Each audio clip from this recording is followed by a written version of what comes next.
አሁን የተሰማና ለኢትዮጵያውያን ትልቅ እድል ይዞ የመጣን አንድ መረጃ ላጋራችሁ። ዛሬ ለኢትዮጵያውያን ሁሉ የሚያኮራ ታሪካዊ ሁነት ተፈጽሟል። ጠቅላይ ሚኒስትር ዶክተር አብይ አህመድ ዛሬ ለኢትዮጵያውያን ሁሉ የሚያኮራ ታሪካዊ ሁነት ተፈጽሟል። የሁለት አሻጋሪ ፕሮጀክቶች የመሰረት ድንጋይ አስቀምጠናል። የኢትዮጵያ ኢንቨስትመንት ሆልዲንግ ከዳንጎቴ ግሩፕ ጋር በመተባበር የሚገነባውን የዩሪያ ማዳበሪያ ፋብሪካና ከጎልደን ኮንገር ግሩፕ የሚገነባውን የጎዴ ነዳጅ ማጣሪያ ፋብሪካ መሰረት ድንጋይ አስቀምጠናል። የጎዴ ነዳጅ ማጣሪያ ከሂላል የነዳጅ ስፍራ ድፍድፍ ነዳጅ በማውጣት በማጣራትና በማጠራቀም በዓመት 3.5 ሚሊዮን ቶን የማምረት አቅም አለው። በሌላ በኩልም የማዳበሪያ ፋብሪካው ከካሉብ የጋዝ ስፍራ በማውጣት እና 108 ኪሎ ሜትር የማጓጓዝ ቱቦ በመጠቀም በዓመት 3 ሚሊዮን ቶን አምርቶ ያቀርባል። እነዚህ ፕሮጀክቶች የኢንዱስትሪ እድገትን ከማሳየትም በላይ ናቸው።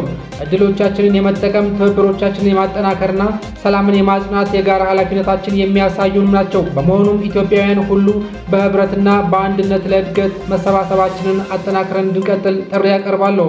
ይህን ስናደርግ እውነተኛን የኢትዮጵያ ማንነት መንፈስ በሚያከብር መንገድ በዓለም መድረክ የኢትዮጵያን ስፍራ ከፍ እናደርጋለን ብለዋል ጠቅላይ ሚኒስትር ዶክተር አብይ አህመድ።